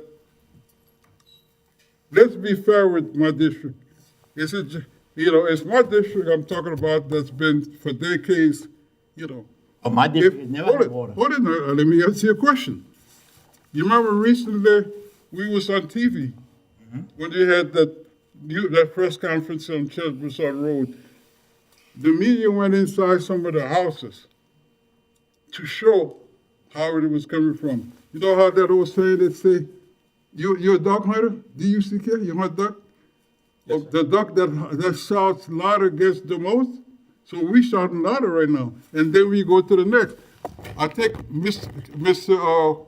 Pete Delcom and I spoke about that maybe 2-3 months ago about after we finish with Ansel Butte, then we're gonna go for LA 94. You remember that, Mr. Delcom? Was the phases that were spoken of at that Cecilia Water District, and that's when I brought this up a little while ago. It wasn't an aggregate of one project. It was, and they specifically said this thing could not be done all-inclusive. It would need to be done phased, and in the event of a project being done, the first phase would be the Ansel Butte area. You understand that, That's what Mr. I took President? from that meeting. You see? And if they got some other ones, like you said, then we'll go to the next phase. But the first phase would be Chesbrough Road, second would be LA 94, Bergeron Road. Then if they got another, we move on. You agree with me, Mr. Parish? You follow what I'm saying? Now come on, Chris, you can do better than that now. I'm thinking about the whole parish. I'm not just thinking about one set of people. I mean, people that haven't had water in the district, in the whole parish. I mean, Well, then we'll they've go never to had phase water. 1, 2, 3, 4, 5 if we have to. Let's Jean-Baptiste, you Broussard have a Road be phase 1. Wait, I have one more question. I'm Oh, sorry. Ms. Narcisse, You've been on the council the longest, Chris. Has a study ever been done in our area, in the areas that doesn't have running water? I don't think there's a study that, we just know of the areas that just know. don't have, we just know the areas that don't. There's never been anything done. So basically with the water consolidation that we're doing now, is to try to give water to people that don't have water and to try to get parish government out of the water business and have private entities running water systems, because it just seems to work a lot better. So the Cecilia water system would be the one that would furnish that area Mr. Vincent speaking about. But we met with the Cecilia Water Company. And it would be, and they told us, they said, look, we need money. And the only way you're gonna get that kind of money is gonna have to be probably a water enrichment project or a federal grant or something like we had before. But when we talked about it, Ms. Alexander, you said that you had Mr. Higgins' number. And you were gonna call him, and that you were gonna see if Higgins could work Mr. whose to get us. number? Clay Higgins. You were supposed to call Clay Yeah, I Higgins. called them. Did he give us an answer? Yeah, correct. Ellison them called me, but he never called me. Oh, okay. Yeah. I was just wondering where we were at on that deal. If you, Yeah, but he never called. He used to call when he first 2-3 times. He'd call me all the time. But now he don't call no more. One more, Chris. So when we came together as a council and parish president, and a parish president before our current parish president, in the water consolidation, okay? The mission of the water consolidation was to get the parish out of the water business. right. You with me? So, we sat here and we voted on numerous situations behind, and still gonna have some votes coming up. With this water consolidation, a whole board has been created, which our parish president is still spearheading. But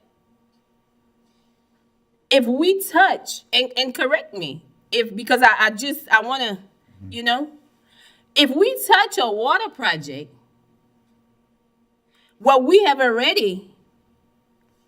adopted that mission that we was getting out of the water business when previous parish president Cedars was here, and we go adopt a water project. We're back in the water business. I don't think that don't look like we insane. I have water issues, no doubt. Been before I was born. Water issues in District 3. Considered it when this water consolidation came along. I voted each and every time something came up with the water consolidation. The reason being because it suited majority. I still have an issue and probably gonna always have an issue. But it suited the majority. And that's where I have to sit. It didn't sit in District 3. We don't even get another deal. But it suited the majority. And sometimes that's just how it's gonna have to go. But what I'm saying, Mr. Vincent, we sat here and we played this water district. We've done it. I don't see how we can go back in the water business. Well, Tendry, when Cecilia Water Corporation started running their lines on Bergeron Road, they built a big tower there on Bergeron Road.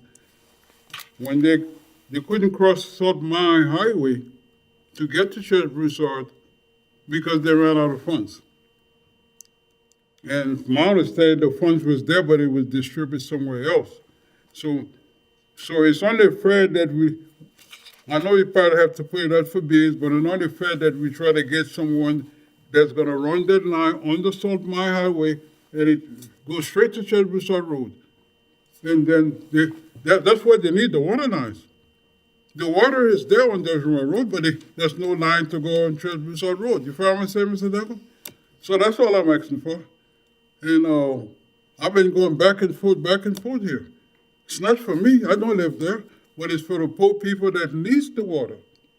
That's why I'm asking the council to work with me. That's what I'm asking for. Ms. Narcisse, you finished? Thank you. Finished.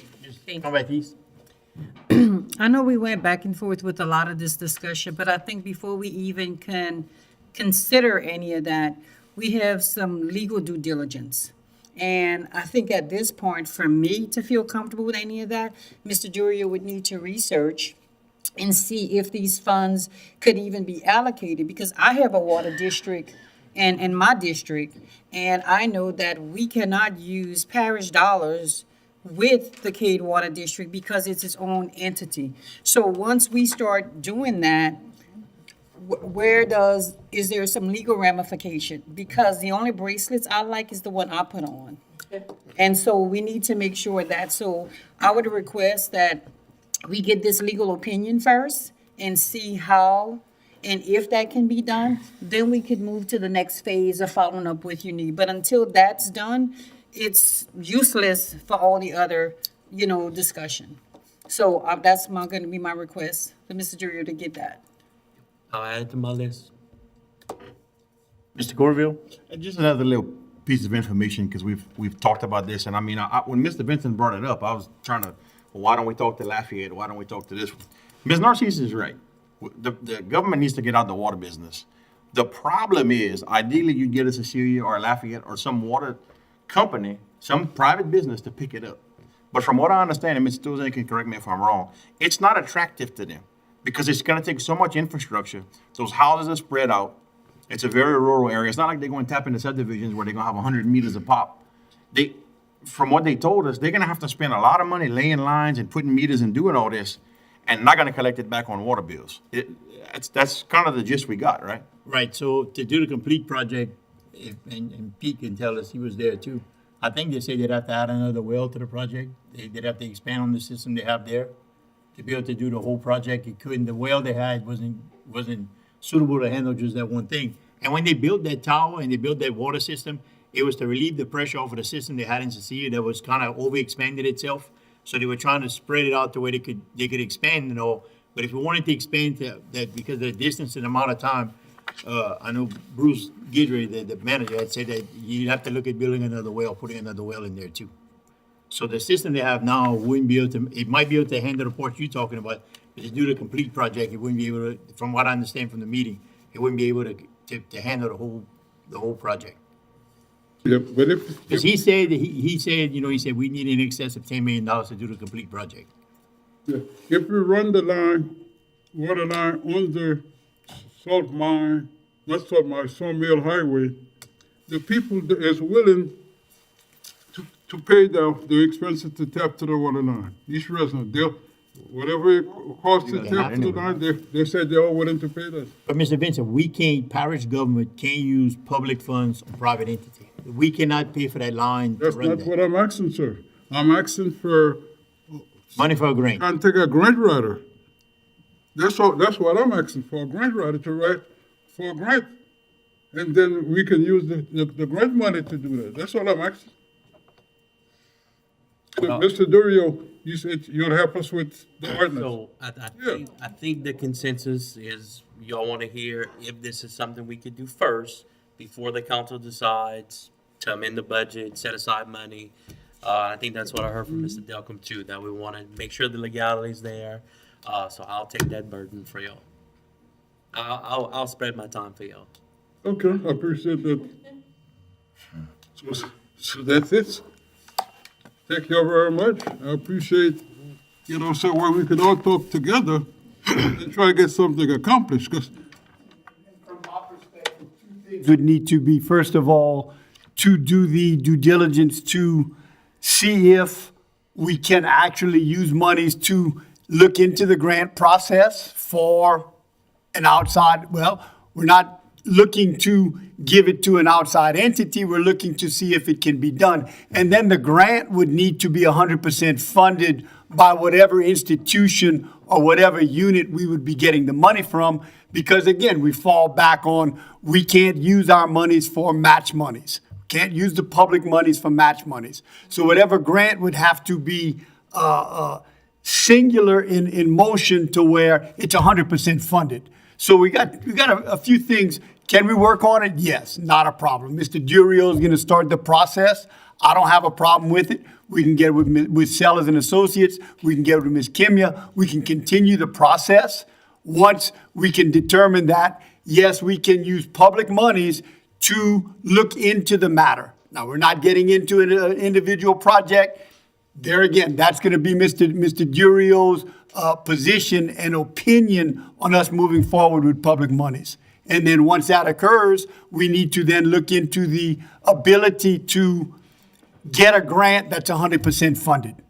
That's from me looking over the whole thing, what we're discussing as the two, first thing being with Mr. Durio to obtain the monies to look into a grant. Second thing, singularly looking at a grant that is 100% funded. Is it possible, Mr. Delcom, that you can get in touch with Bruce Guidry at Cecilia Water and get an estimate or quote, whatever, and then we will submit it to Mr. Durio, so you know what to put in the orders. That's the amount that we're gonna need. He already has numbers according to that, and I can certainly get with Mr. Bruce. I can contact him tomorrow, and I can get those numbers to everybody to where. Exactly. Yeah, I think it was covered already, and I think it's just a matter of, let's put it back, get it from Mr. Bruce, that way everybody, before we move forward, at least we have the numbers in front of us. Exactly. Thank you. Yeah. Item 4, consider the adoption of a resolution accepting the Louisiana Compliance Questionnaire for the 2025 audit. This is done annually.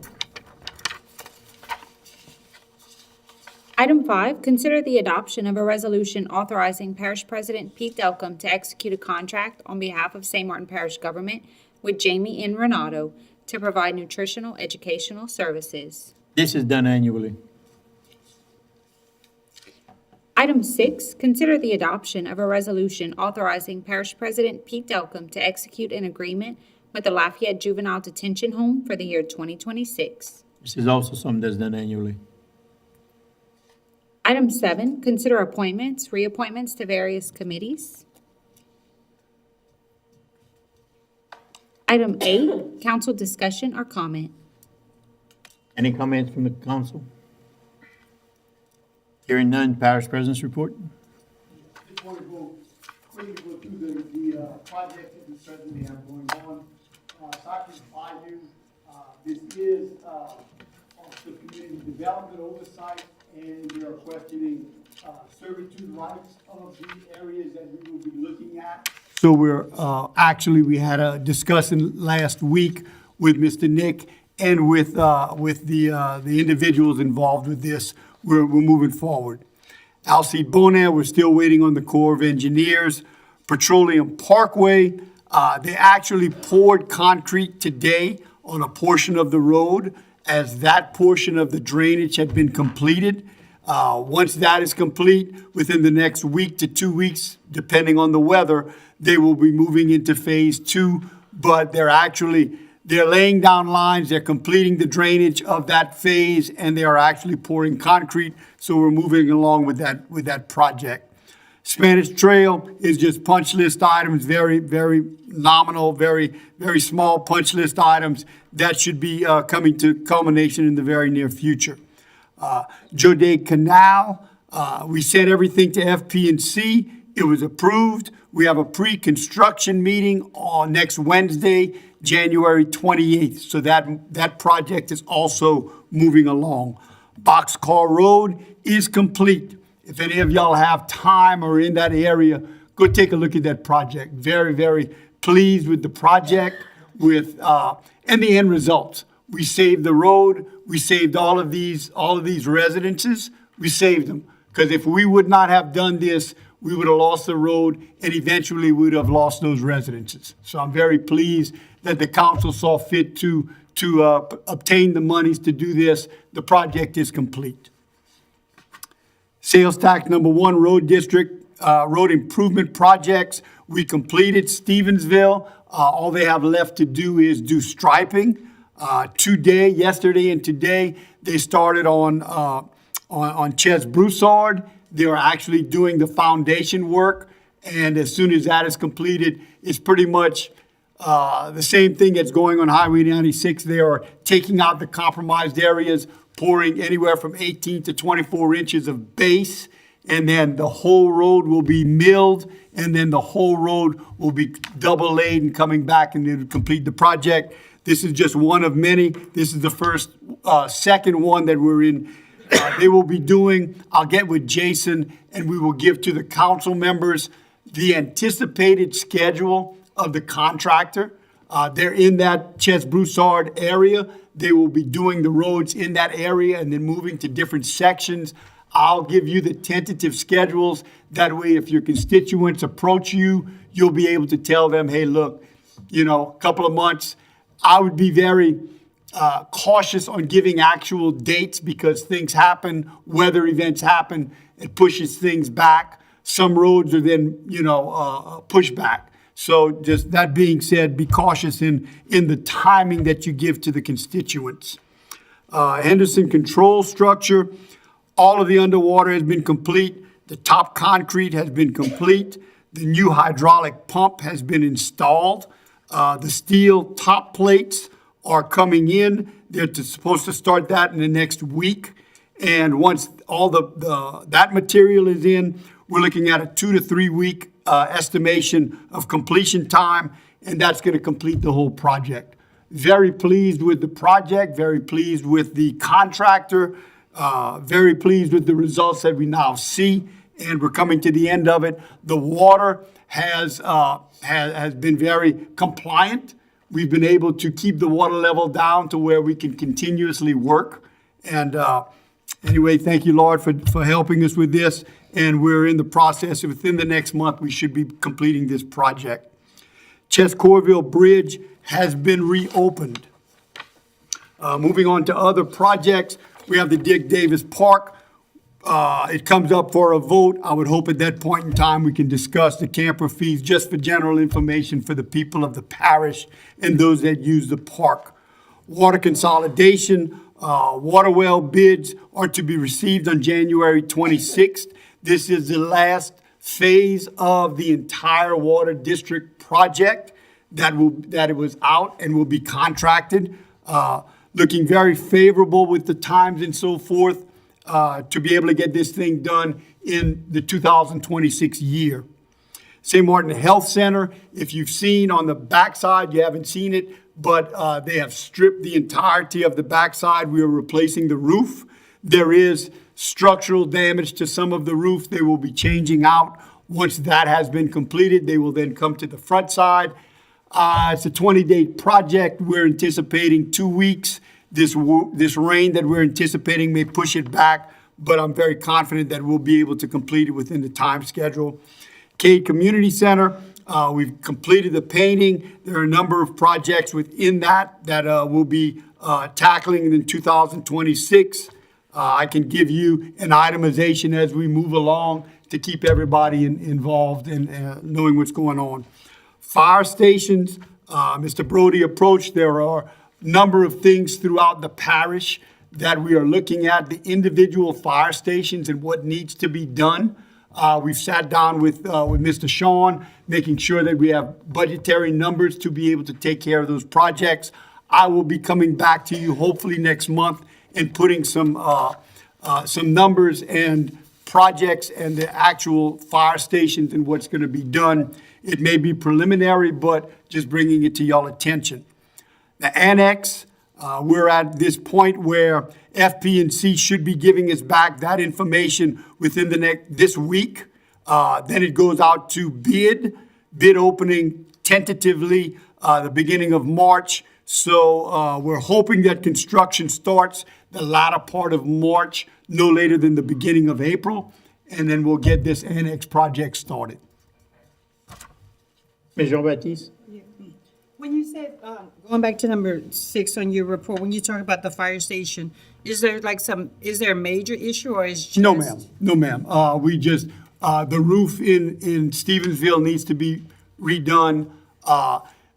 In the Brobridge facility, we did, if y'all remember, we did a major project with the roof and so forth. There's some interior things that were compromised that were never taken care of, looking to do that. It's just small things at each one. Of course, when you start adding up a lot of small projects, the price kind of goes up. So we're taking a look at all of the projects, getting budgetary numbers on all of the projects. We're going to put them into an order of priority, and then we're going to address it as such. Anything in Cade? Ms. Jean-Baptiste, I'm not going to tell you because I really, again, we're at the preliminary stage of it. And within the next month, I should be able to answer, give you more of a definitive as to where we're going and what needs to be done. Okay. Does that have to go in front of the steering committee before, we got to get the steering committee's approval before it comes in front of the council? We are looking at whatever needs to be done within the confines of the fire department. We will take care of it. Right now, all we're doing is just, these are the issues. Let's take a look at it. Let's get a budgetary number. I think these are the things that need to be done before we even address the council and/or the steering committee. What are we talking about? What kind of money are we talking about? Once that's been put on paper in front of us, we can start making some decisions. That's it, Mr. Jean-Baptiste. Yes, that's it. Mr. Louvier? Mr. Delcom, I have one question. Can you go back to the Jode Canal notes? Yeah. I missed the meeting date. I have two questions. So the meeting date, I did not write down, and can Ms. Jean-Baptiste and I attend that meeting? The pre-construction meeting? Yeah, is that with the contractor? Certainly, yes. I have a landowner that has some questions, so I would like to, if I could be a part of it, or us three have a meeting or something, I need to bring. Certainly, I can get you the time. We'll get you probably 10 o'clock, whatever the time is, but on Wednesday morning of next Wednesday will be the pre-construction meeting. What's the date? January 28th. All right, I'll fill Ms. Jason will get us the exact time on it. Ms. Jean-Baptiste in, and that's- then we'll get with you. Certainly, everybody's always at all of these meetings, the pre-construction, the initial meetings, the on-site meetings. Anyone that has any questions, anyone that wants to be involved physically, more power to you. In fact, I encourage it. All right, thank you. Mr. Poirier? Mr. Delcom answered my question. I would want to know the date of the pre-construction meeting for the Jode Phase 2, but he answered it. Yeah. I didn't quite get it the first time, but I got it now. Okay. Thank you. Mr. Corville? I know will and need to get deeper into this, but just a quick question on the Water Consolidation Board as y'all are wrapping up. When is the actual flip date where it's not our baby anymore and the committee takes over the water district?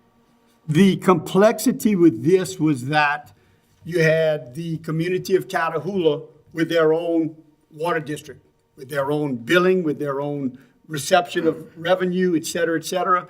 You had the city of St. Martinville, the exact same thing, on their own billing and reception, although on a very smaller scale we only had 5 participants in the industrial park. However, that being said, we could not, the engineer said, oh yes, we can come up with a date and we can just flip it and so forth.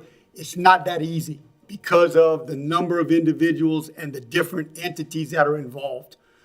We have gotten a software program that we have initiated. We've initiated it into Catahoula, and they are working it as we speak.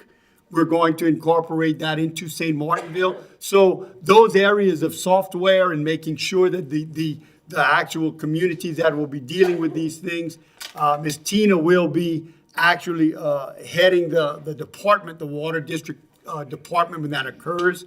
I would anticipate probably by the summer, by the end of the second quarter, going into the third quarter, we should have, at that point in time, more of a bearing as to when we can start thinking about flipping this thing.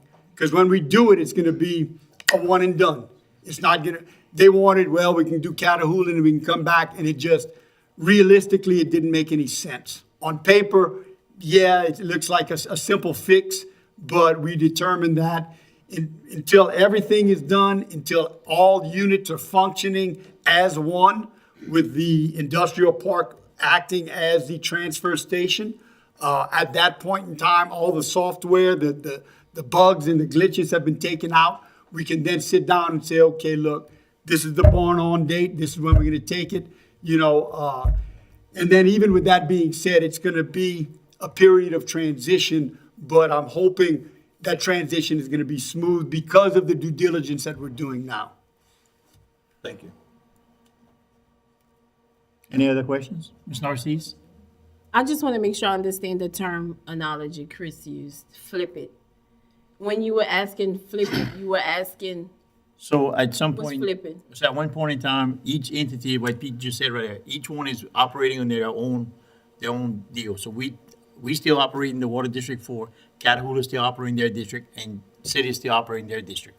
At some point in time in the consolidation, that's what was explained to us at the very beginning, that once everything's finished and everything's done and sealed and ready to go, and it turns over, that the board, that that's board flipping out. takes over. Yeah, so right now that board's not, they don't have, that's what I was asking Lee. No authority. They have some authority, but not all. Limited authority, so Limited. they're running day-to-day operations, but they've also given parish government, parish president, and myself authority to help them, they make their own decisions, but we are helping them with the background work, because we still are operating 3 separate systems.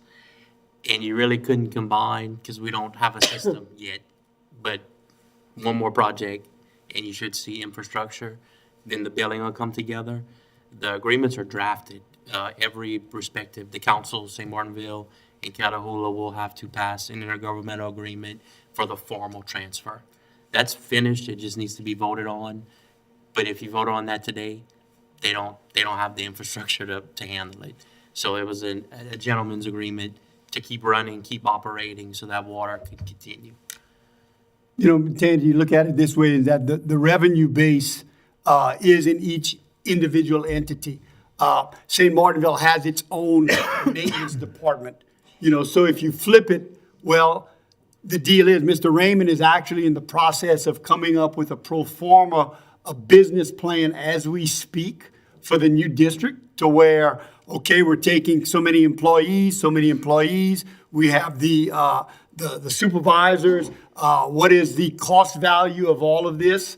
We've talked to Ms. Kim, we're in contact with St. Martinville, the insurances and retirement programs, the actual flipping of these things and actually incorporating these things.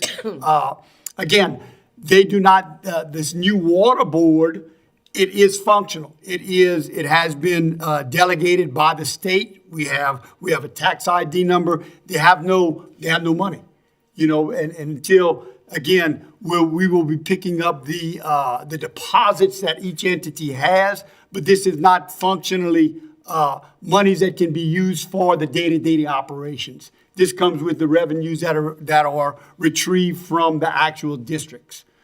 So again, it's not, when these individuals came to us, they were dealing with one entity, one city that did a water project. Well, it was very easy for one city to do this because they were all inclusive. We're dealing with 3 different entities with 3 different, so it was a little more complex than their precedents with one individual unit flipping it over into this new district. So that being said, I'm hoping with Mr. Raymond's pro forma, we can sit down with the city of St. Martinville we'll have our employees inclusive, those that will be coming over with Catahoula to be sitting down and, okay, we talked about it. We've thrown some names into the hat. This is what we're going to do. The new water system, the new water board will then approve the moving of these individuals, the intergovernmental agreement that Mr. Durio made mention to. This is the actual document that takes all of the physical assets and liabilities and turn them over into this new water board, into this new water district. St. Martinville gives up all assets and liabilities, as does the parish of St. Martin, as does Catahoula. We will no longer have ownership of that industrial park, 7 acres and everything that's inclusive of it, as will Catahoula, as will St. Martinville. It'll be in this new water district. So it's a little more complex than just one entity and bringing in a district such as that. But I feel confident that in the next upcoming months, we'll have a pro forma that'll be put on the table. We'll go back and forth. We'll be in constant contact with the new water board, and we're going to make this thing happen this year, towards the end of the year. I guess where I was in the beginning, we were the St. Martin Parish government, the council. We were very instrumental in this process. Then a board was formed, and then the board didn't have doesn't have, or from my understanding, they didn't have the authority.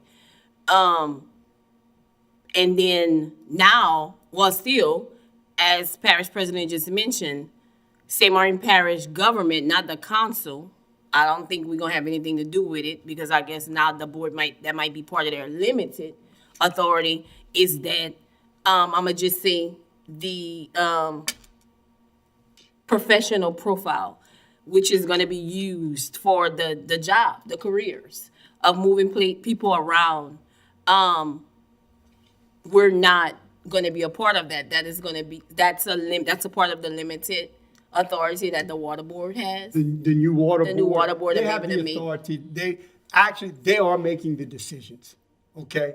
We're here, being that we got a dog in the fight. We have this ARPA money, this $3.4 million of match money. We have, and they have their physical assets, City of St. Martinville, the physical assets of Catahoula and the deposits and so forth. So everybody has a dog in the fight. You know, being that under Chester's supervision, bringing on the attorneys, bringing on the engineering firms and so forth.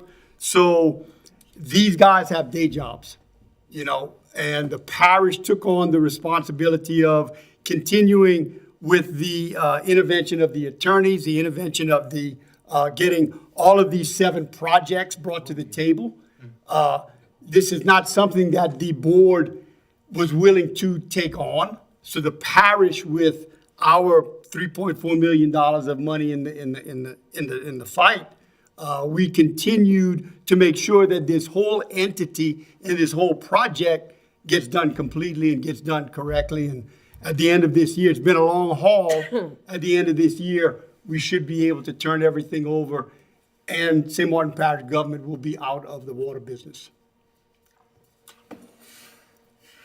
Y'all will likely have 2 to 3 votes left awarding a bid, because it's still parish government funds, so they don't have control over y'all budget to money, and the final transfer that we had the finish line. Who applied? I just got one, I was supposed to look at. Who applied for this? Who applied for these monies? The city or the parish? Parish. Parish has been the coordinator in conjunction. They were piggybacking off the parish. Parish filed the application. The parish filed the application with whose information? With what? I'm sorry. With whose information? From the 3 What entities? The information was gathered from the 3 entities. We went to the City of St. Martinville, and they gave to us all of the meters, what they collect, what their expenditures are. We had our internal dollar values and so forth. And the community of Catahoula, we gave all of this information to a third-party independent Eisenramper to be able to come up with a budgetary number as to what they felt that we would need to charge to be able to cover all expenses in this new water district, and to actually have a residual balance for additional expansion and or anything else that would need to come up. It's been shown that historically, it's a very costly endeavor to run a water program, and that most of these entities that are in trouble do not charge enough to cover the operating expense and the expenditure of upgrades. And this is the problem that St. Martinville has. This is a problem that Catahoula has. The parish was not quite in that position, but they're hoping with the economy of scale that the bringing together of these entities, that the expenses can be all put into one pile, all of the revenues put into a pile, making it more efficient. And with that being said, the new water district should be able to function without having to go back to the state or go back to the Fed for additional money to operate. That was the overall, what they were looking to achieve. And were they able to achieve that? We haven't we're not there yet. We haven't completed the project. Right, so do we foresee any roadblocks right now where there wouldn't be enough funding to complete the project? In the event that we have to wait for this last this last project of the well. Once we get that, that will give us a determination as to whether we have funding available or not. In the event funding is not available within the project, we've already discussed with the Water Sector Board to go back to the board. They've given us the indication that there are monies available. They've proven that to us in the past with the ability to go to them with, okay, you finished 7/8 of the project. This is the last one. You're at the end of the rainbow, so to speak. You've come up short X. We should be able to finance or to give you additional monies to complete the project. So, through following the thing, the meetings and stuff, and I hadn't attended any of the meetings, just, talking to some of the board members. So, we don't have the right-of-way agreements yet to the well, right? We're working on that right now? We have the actual lease with the well. Right, but the right-of-ways to run the Right lines. away, one of the participants, over a 50% owner in the road that goes back there, they're in agreement. And the other participants, probably, Mr. Durio may be able to reflect on this. It's a large number of secessions and so forth. We would never be able to get everybody to the table. I think there was some misconception. The word that's used and what's actually done is expropriation. However, we're not taking any property from anybody. We're going to court to be able to take all of these successions that have not been finalized, to be able to give us all we're looking for is just a servitude to run the pipeline, the source line, and an electrical line. We're not taking any property from anybody. We've never requested to or demanded any property from anyone. It's just the situation of that, the road, the access road is just, it can't be done physically. So Mr. Durio and through Jason Akers and so forth, and another firm, the easiest way and the shortest way to do this would go through an expropriation process to be able to give us the servitude rights to get the water line to the back well. The only way to do it was through expropriation. The majority shareholder, I did meet with them personally. It's a family. They understood the process. It's lawyers and judges, actually. We're talking about a $3,500 payment for servitude to be split between 50 to 55 different people, with the majority of them being unopened successions or unlocated defendants. So right now, the lawsuit has been filed. Everyone who could be located was sent a letter. This is your percentage. This is what we're offering you. If you agree, sign this paperwork, and we'll dismiss you from the lawsuit. Anyone else absent will proceed with the expropriation. Their money will be deposited in the registry of the court. And that should be complete by the end of the year? That will probably be complete by next month, I would say. The curator, I actually checked it while y'all were all talking. Curator was appointed on the 13th of this month because we were trying to wait the time to see who would respond back with the voluntary. You gotta remember, Energy and Slimco, they could juice up the money. A governing entity can't. We could only pay what it's worth. Right. Entergy, they do this all the time. They pay notary fees. So it's just harder to get people to move because we're so locked into just cause and what it's actually worth. So yes, expropriation was the only way to go, and we're not going to own the land. We're just going to have servitude rights for utility servitude. I would hope that possibly that can be reflected into the community with through the media and so forth. I know it probably some people, just the word through a lot of people, we're not picking up any property or demanding ownership of any property. It's just servitude rights, and this was the only way that we could do it and get this thing taken care of. So I know we did come to the meeting one time, and there was a question about valves. There was like 60 valves or something that had been located. This is all in the city. This was all, for lack of a better word, things have been, over the years in the city, the valves have been overlaid by asphalt, concrete, et cetera, et cetera. We are in the process of, or in the engineering of this.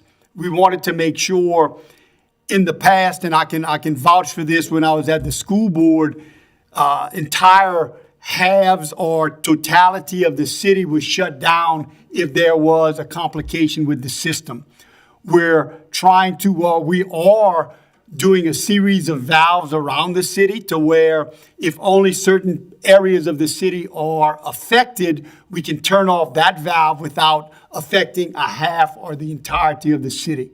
So that being said, that's going to be a godsend in regards to the functionality of the city when things do go wrong.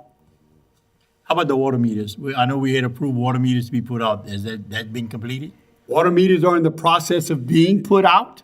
We're in the process of, there was a glitch in the actual, the water meters in the city of St. Martinville. In a nutshell, 2,500 residential meters were initially counted.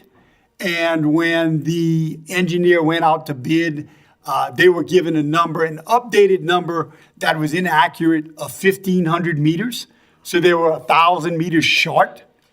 And so that needed to go back out and with a rebidding process. And so, again, there's a lot of just day-to-day in these projects that when you think you have it all figured out, then something hits and as just one area. So we got another 1,000 meters that had to go back out to the contractor with new numbers attached to them. And of course, oh, well, wait a while, we bid on this thing. It's going to be a little bit more than what y'all had anticipated before, and explanations and this and that. Bottom line is that has been in the process of being taken care of so that within this upcoming 9-month period, all of the meters should be inclusively put in and taken care of. And the funding that we had applied, the funding we have for the project will cover those extra 1,000 meters? The funding, basically, the problem with this is that, again, getting into this thing is that the federal funds that were the $11 million from federal monies, normally the course of projects, normally with these match monies, the match money is used first and the federal money is used last.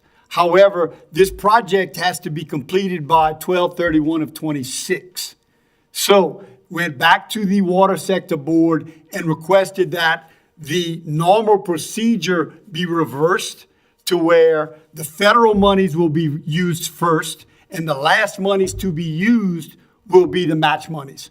And that will be the monies that we have accumulated. The only monies that we have spent, I think it's $800,000, has been to engineering that has been taken out of the match money.